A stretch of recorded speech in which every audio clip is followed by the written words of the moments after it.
Bab 239. Dua orang yang ingin menangis tapi tidak bisa.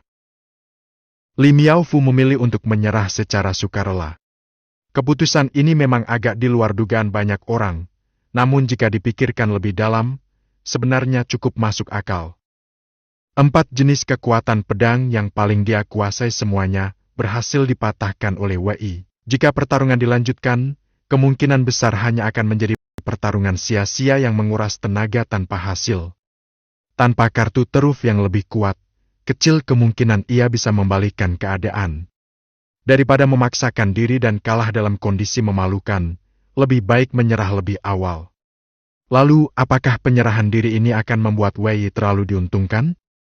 Melihat bagaimana kedua orang ini saling bertukar tatapan penuh perasaan dan aura asmara yang tak bisa disembunyikan, tak seorang pun cukup bodoh untuk menanyakan hal itu. Bahkan ketika bertarung di atas panggung, keduanya masih sempat bercanda dan saling menggoda, seolah memberi semua penonton suguhan manis yang tak ada habisnya. Jika dia bersedia seperti itu, siapa yang bisa melarang? Setelah menyatakan menyerah, Li Miaofu tak lagi memandang Wei sedikit pun. Ia melangkah turun dari arena tanpa mengucap sepatah kata pun, meninggalkan tempat itu dengan tenang. Pertarungan mereka memang sengit, tetapi durasinya tak terlalu lama dan tak sampai memanggil roh bela diri, sehingga konsumsi energi juga tak seberapa. Bahkan rona wajahnya nyaris tak berubah. Wei pun demikian. Namun saat menyaksikan punggung Li Miaofu yang perlahan menjauh, hatinya justru diliputi emosi yang dalam. Orang lain memang tidak tahu, namun dia sendiri sangat sadar Li Miaofu sebenarnya masih punya peluang. Saat ini, kekuatan mereka kurang lebih seimbang. Jika duel dilanjutkan hingga titik akhir, belum tentu dia yang akan menang. Sangat jelas bahwa Li Miaofu memilih menyerah bukan karena kalah, melainkan karena dia ingin memberikan kesempatan itu padanya. Atau lebih tepatnya, secara sadar menyerahkan gelar juara kepadanya. Apalagi semua orang bisa melihat sendiri bagaimana kondisi Liu Gaozue saat ini. Tak jauh dari arena, di salah satu pelataran batu, Hu Yanfang yang tadi pingsan akhirnya mulai sadar kembali. Dia sebenarnya tidak mengalami luka serius, hanya saja karena menguras terlalu banyak energi dalam pertarungan sengit sebelumnya. Tubuhnya sempat tak sanggup menahan dan akhirnya kehilangan kesadaran. Setelah diberi pil pemulih dan beristirahat cukup lama, kesadarannya pun perlahan pulih. Begitu membuka mata, pertanyaan pertama yang dia lontarkan adalah, "Apakah pertandingan semifinal kedua sudah dimulai?" Seorang murid yang bertugas menjaganya dengan cepat menjawab, "Pertandingan ronde kedua sudah selesai." "Oh, apakah Junior Li menang?" Mata Hu Yanfang langsung berbinar penuh harap. Dalam pandangannya, meskipun Wei memang berbakat, dia jelas bukan tandingan Li Miaofu. Li Miaofu adalah jenius pedang yang langka dalam 100 tahun terakhir, bahkan disebut sebagai harapan masa depan sekta penguasa. Dengan bakatnya yang luar biasa, tak seorang pun di sekta ini yang bisa menandinginya. Meskipun bakat Wei mungkin setara, namun lamanya waktu berlatih jauh tertinggal dibanding Li Miaofu. Apalagi, hubungan keduanya tampak sedikit ambigu. Bukan tidak mungkin, pikir Hu Yanfang, jika Wei justru menyerah begitu naik ke arena karena tak tega melawan wanita yang disukainya. Kalau memang begitu, maka semua usahaku selama ini tidak sia-sia. Junior Li akhirnya bisa mendapatkan gelar juara pertama sekta. Hu Yanfang bergumam dalam hati, tersenyum sendiri. Walau dirinya juga sangat ingin memenangkan turnamen sekta, namun dibanding ambisinya, dia lebih ingin melihat dewinya mencapai puncak. Beginilah nasib lelaki yang hanya jadi pemeran pria kedua. Mereka memang selalu terlalu rela berkorban. Apakah setelah menjadi juara dia akan berterima kasih padanya? Atau, bagaimana caranya dia akan berterima kasih? Atau, mungkin akan ada perkembangan lebih jauh setelah itu? Semakin dipikirkan, wajah Hu Yanfang semakin memerah. Namun ketika dia masih larut dalam bayangan indah masa depan, suara sahabat di sampingnya seketika menghancurkan semua ilusi itu. Senior Li kalah, dan bukan hanya kalah. Dia memilih untuk menyerah. Sekarang, Senior Wei sudah berhasil melaju ke final. Kalah? Mana mungkin dia kalah? Jangan bercanda! Junior Li tak mungkin kalah! Huyan Fang langsung terpaku di tempat. Begitu kesadarannya kembali penuh, dia langsung mencengkeram kerah baju murid di sampingnya dengan emosi meledak-ledak. Tidak mungkin! Kau pasti bohong! Dia tak mungkin kalah dari Wei. Melihatnya berteriak sambil mengguncang tubuh rekannya, beberapa orang di sekeliling langsung panik. Cepat tahan dia! Senior Huyan kehilangan akal sehat. Dalam sekejap, tempat itu pun menjadi riuh. Setelah cukup lama akhirnya Huyan Fang berhasil ditenangkan. Namun ketika dia mengangkat kepala dan memandang ke arah arena tempat Wei Yi berdiri dengan gagah, yang ia rasakan hanyalah kepahitan mendalam. Hatinya hampa, seolah dunia telah mengkhianatinya. Tak ada lagi harapan, tak ada lagi impian. Yang tersisa hanyalah satu perasaan. Ingin menangis, tapi air matanya tak bisa keluar. Jika di dunia ini masih ada sesuatu yang lebih menyakitkan daripada membantu musuh, maka itulah membantu saingan cinta memenangkan sang pujaan hati. Sebenarnya, bukan hanya Huyan Fang yang ingin menangis. Saat ini, Liu Gaozue juga merasakan hal yang sama, ingin menangis, tapi tak ada air mata yang bisa keluar. Dia sadar, ternyata dirinya masih terlalu muda, terlalu polos, terlalu naif. Semua perhitungan dan rencana yang ia susun dengan penuh harap, ternyata terlalu sederhana, terlalu indah untuk jadi kenyataan. Sebelumnya, ia sempat penuh semangat dan percaya diri mengira bahwa Wei Yi dan Li Miaofu akan saling bertarung sampai babak belur, dua-duanya luka parah dan nyaris tak bisa berdiri. Bagaimanapun juga, keduanya adalah pendekar pedang tangguh, sama seperti Yuan Wudi yang terkenal dengan gaya bertarung ofensif luar biasa. Jadi kemungkinan pertarungan sengit hingga kelelahan mutlak itu sangat masuk akal. Jika itu terjadi, maka ia masih punya peluang di final. Bahkan, ia yakin bisa mempertahankan gelar juara. Semuanya sudah ia rencanakan dengan matang di kepalanya. Namun yang tak dia sangka adalah, dua orang itu, setelah bisik-bisik entah apa di atas arena, bahkan tidak memanggil roh bela diri mereka, dan langsung saja mulai duel pedang. Iya, duel murni dengan ilmu pedang. Dan ya, Liu Gaozue harus mengakui ilmu pedang mereka memang luar biasa. 6 jenis aura pedang dilepaskan bergantian. Atmosfer di seluruh lapangan seketika berubah menjadi tajam, dingin, penuh tekanan. Ia bahkan bisa merasakan jiwanya bergetar menyaksikannya. Dengan pemahamannya tentang dunia pedang, Liu Gaozue sadar kemampuan mereka sudah melampaui batas yang bisa ia capai seumur hidup. Namun masalahnya bukan itu. Masalahnya, keduanya bertarung tanpa banyak menguras tenaga. Tak seperti yang ia harapkan, mereka bahkan nyaris tak kelelahan. Pertarungan itu lebih mirip seperti latihan ringan antar sejoli ketimbang duel hidup mati. Dan yang paling membuatnya ingin mengamuk adalah, Li Miaofu justru menyerah begitu saja. Tak ada drama, tak ada pertarungan panjang, bahkan keringat pun nyaris tak menetes. Wei Yi memenangkan pertarungan dengan semudah membalikkan telapak tangan. Wei Yi bahkan tak terlihat lelah sedikit pun, sebaliknya, dia sekarang tampak seperti sedang dalam kondisi puncak, siap tempur sepenuhnya.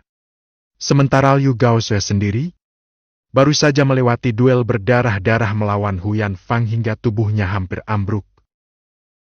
Ini tidak adil! Dalam hatinya, Liu Gaozue menjerit. Dua orang bajingan itu benar-benar tidak tahu malu. Dia benar-benar ingin naik ke arena bukan untuk bertarung, tapi untuk memaki Li Miaofu habis-habisan. Hei! Bagaimana bisa kamu menyerah begitu mudah? Apa kamu tidak tahu apa itu sportif? Tapi dibandingkan dengan amarah terhadap Wei Yi dan Li Miaofu, sebenarnya ada satu orang yang paling ia benci saat ini. Huyan Fang. Ya, orang itu. Yang membuatnya babak belur dan kelelahan seperti ini. Bangste! Semua gara-gara dia. Dasar pembawa sial, penghancur harapan. Jangan-jangan dia memang sengaja. Mungkin diam-diam dia sudah dibayar Wei Yi untuk membuatku lelah. Di dalam pikirannya yang dipenuhi prasangka dan dendam, Liu Gaozhui bahkan menuduh Huyan Fang dan Wei Yi adalah saudara angkat atau konspirator rahasia. Kalau tidak, kenapa Huyan Fang bertarung mati-matian sampai membuatnya setengah sekarat?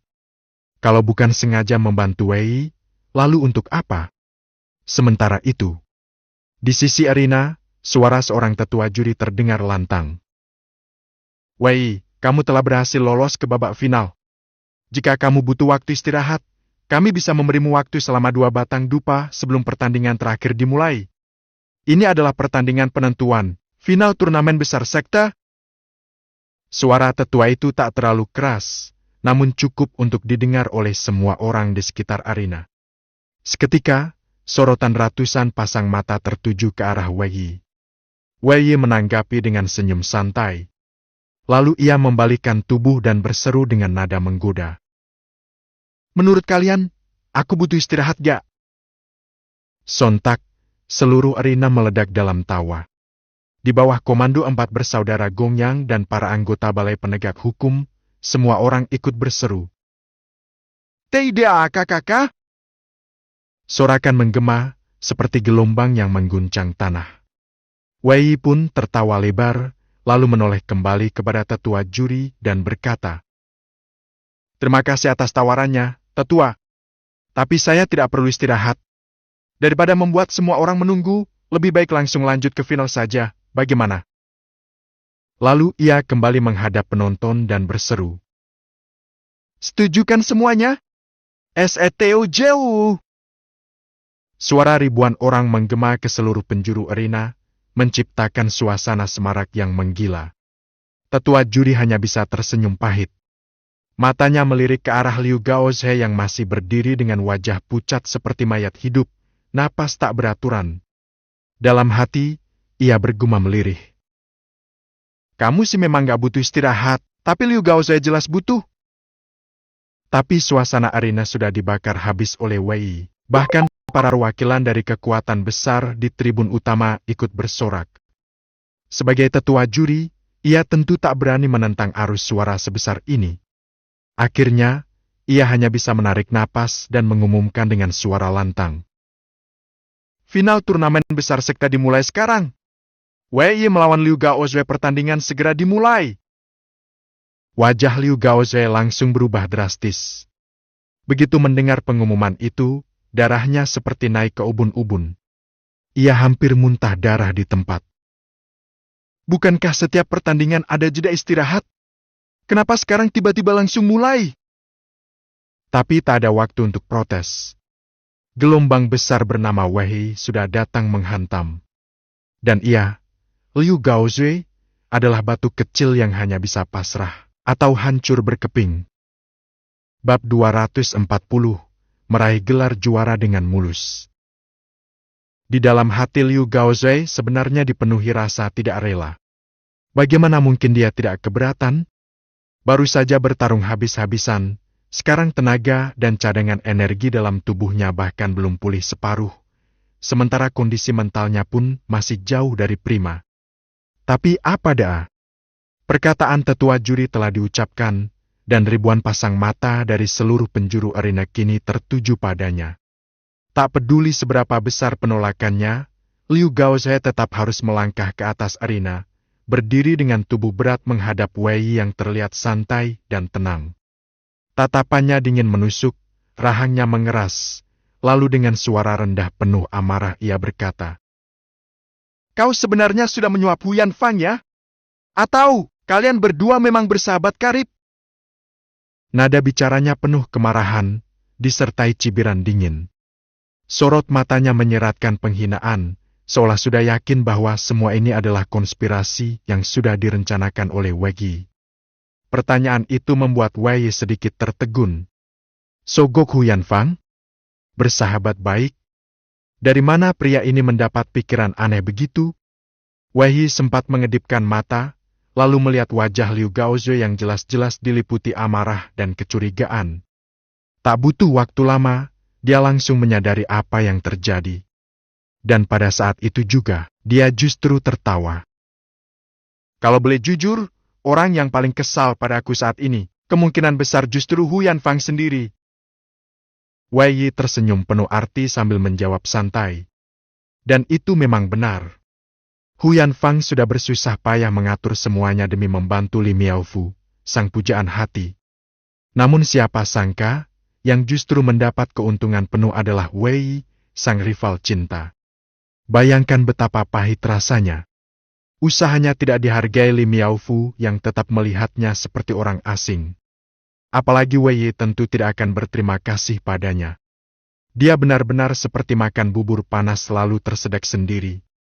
Bahkan Liu Gaozue sekarang ikut-ikutan membencinya. Padahal, jika bisa memilih, mungkin Huyan Fang lebih rela Liu Gaozue yang jadi juara daripada melihat Wei Yi naik ke puncak. Meski tak melihat langsung wajah Huyan Fang, Wei Yi bisa menebak, saat ini pria itu pasti sedang menyesali semua keputusan hidupnya. Namun Liu Gaozue jelas tak percaya. Hah! Omong kosong! Kalau dia tidak membantumu, kenapa dia bertarung mati-matian denganku? Wei Yi mengangkat bahu, menjawab dengan nada tak peduli. Percaya nggak percaya, itu urusanmu. Tapi jangan salahkan orang lain hanya karena kamu tidak cukup kuat.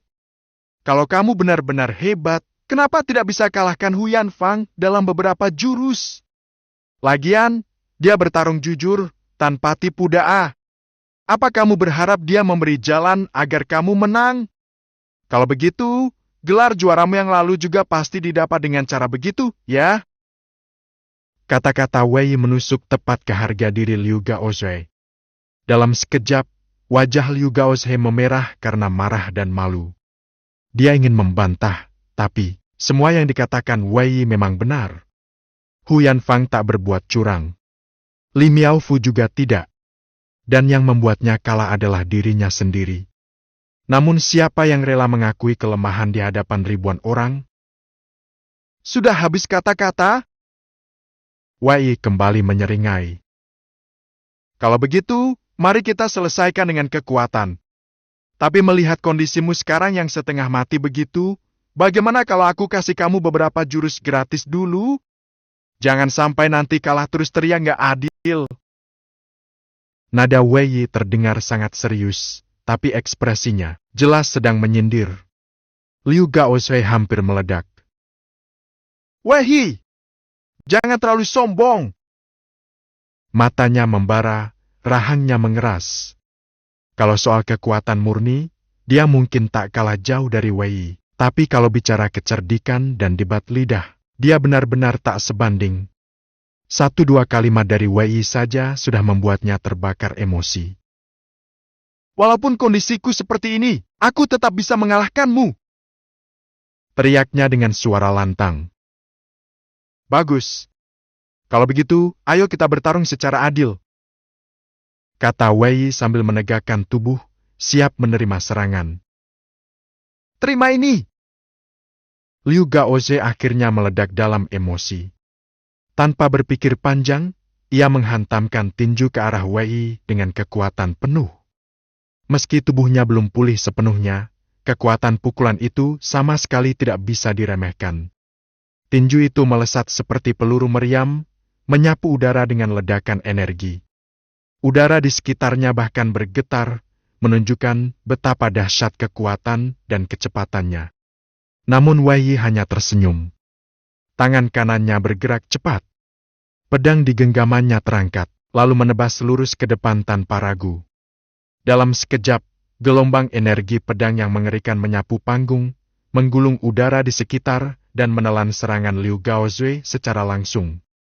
Di atas tribun penonton, para tetua dan petinggi sekte hanya bisa menggeleng pelan dan menarik napas panjang. Bukan karena kecewa pada Wei Yi, tapi karena Liu Gaozue. Bahkan gurunya sendiri, Zhong Ruhai, sang kepala sekte Overlord yang biasanya sangat tenang juga ikut menghela napas panjang. Sebagai guru, Zhong Ruhai hanya bisa berkata bahwa ia setengah puas terhadap muridnya itu. Kalau berbicara soal bakat dan ketekunan dalam berlatih, Liu Gaozue memang tak bisa diremehkan. Dia rajin, fokus, memiliki potensi besar. Jika hanya dilihat dari sisi sebagai praktisi kultivasi, ia termasuk murid yang sangat menjanjikan. Namun, soal kepribadian, sikap, dan kematangan dalam menyikapi situasi Zhong Ruhai tak bisa lebih kecewa lagi. Sebagai kakak tertua di dalam sekta, status Liu Gaozue seharusnya membuatnya menjadi panutan. Tapi kenyataannya, eksistensinya di mata para murid terlalu lemah, terlalu tidak menonjol. Bahkan saat bertarung di final, sorakan dukungan untuk Wei jauh lebih banyak dibanding dirinya, padahal Wei baru bergabung ke dalam inti sekta beberapa bulan saja. Sedangkan Liu Gaozue sudah berada di posisi itu selama bertahun-tahun. Lebih menyakitkan lagi, saat mendengar percakapan sengit antara Liu Gaozue dan Wei, Zhong Ruhai mendengarnya dengan jelas. Melihat sendiri bagaimana muridnya dipermainkan lidah dan mentalnya oleh Wei, Zhong Ruhai merasa marah sekaligus tak berdaya. Bukan marah pada Wei karena itu justru menunjukkan kecerdikan dan dominasi yang layak dipuji. Tapi marah pada kebodohan muridnya sendiri. Benar-benar, perbandingan itu bisa membunuh rasa percaya diri. Matanya melirik ke arah tribun tempat duduk Tetuayan, yang merupakan guru Wei. Untuk pertama kalinya dalam sekian tahun, Zhong Ruhai menampakkan rasa iri di wajahnya. Hasil pertarungan final sama sekali tidak mengejutkan siapapun. Meskipun Liu Gaozue tidaklah lemah baik kekuatan fisik, pengendalian energi, bahkan tekadnya luar biasa. Ia bahkan masih berusaha bertahan dan menolak menyerah sampai detik terakhir. Tapi realita tidak bisa dibohongi. Perbedaan kekuatan mereka terlalu besar. Ia tak bisa mengubah takdir yang sudah ditentukan. Wei menang. Dan bukan hanya menang, tapi menang secara telak, bersih, dan elegan. Hampir tanpa perlawanan berarti. Jika dibandingkan dengan beberapa final turnamen sekta terdahulu yang selalu penuh kejutan dan ketegangan, maka pertandingan ini terlalu mudah ditebak. Namun anehnya tidak ada satu pun yang kecewa. Sebaliknya, seluruh arena justru meledak dalam euforia dan sorakan. Kenapa? Karena juaranya adalah Wei. Seorang murid yang baru beberapa bulan lalu masih di luar gerbang inti sekta, kini berdiri di puncak tertinggi, merebut gelar juara pertama turnamen besar sekta. Ini belum pernah terjadi sepanjang sejarah berdirinya sekta Overlord. Wei menjadi orang pertama yang mencetak rekor seperti ini. Dari murid luar, naik ke murid dalam, lalu menjadi juara utama sekta, bahkan sekarang dinobatkan sebagai murid nomor 1 di seluruh sekta Overlord. Kakak senior dari seluruh generasi muda. Simbol dan harapan baru generasi penerus sekta. Perjalanan itu dia tempuh hanya dalam hitungan bulan, sesuatu yang orang biasa hanya bisa bayangkan dalam mimpi. Sebuah kisah legendaris telah lahir di hadapan mereka. Murid-murid yang menyukainya menatapnya dengan rasa kagum dan bangga. Mereka yang tidak menyukainya pun harus mengakui dengan jujur bahwa bakat dan kekuatannya memang pantas berada di posisi itu. Bahkan ketika Wei berdiri di atas arena, pada posisi paling tinggi di seluruh panggung pertarungan, semua orang masih merasa seperti sedang menyaksikan mimpi. Bagaimana mungkin dia benar-benar mencapai puncak secepat ini? Tiba-tiba, suara lantang dan penuh wibawa menggema dari atas panggung kehormatan. Dengan ini, saya umumkan juara turnamen besar sekta Overlord tahun ini adalah Wei. Suara itu milik Zhong Ruhai, sang kepala sekta. Dalam sekejap, seluruh arena meledak dalam sorakan luar biasa. Sorakan, tepuk tangan, teriakan, membanjiri udara, menciptakan lautan kegembiraan yang menelan seluruh sekta. Namun sosok utama dalam seluruh kemeriahan itu bukanlah sang kepala sekta, melainkan Wei, sang juara baru. Semua orang kini tahu, masa depan pemuda ini akan sangat cemerlang. Langit telah terbuka untuknya, jalan menuju puncak dunia kultivasi terbentang luas. Bab 241, Memilih Teknik dan Jurus. Turnamen besar tahunan sekta Overlord akhirnya berakhir. Dan hasil dari turnamen kali ini bisa dibilang sebagai yang paling mengejutkan sepanjang sejarah sekta berdiri. Seorang murid baru yang bahkan belum genap setahun berada di dalam sekta, berhasil melaju tanpa henti, menyingkirkan banyak murid senior, bahkan menundukkan para murid inti satu persatu. Dan puncaknya ia merebut gelar juara utama. Itu bukan sekadar kemenangan. Itu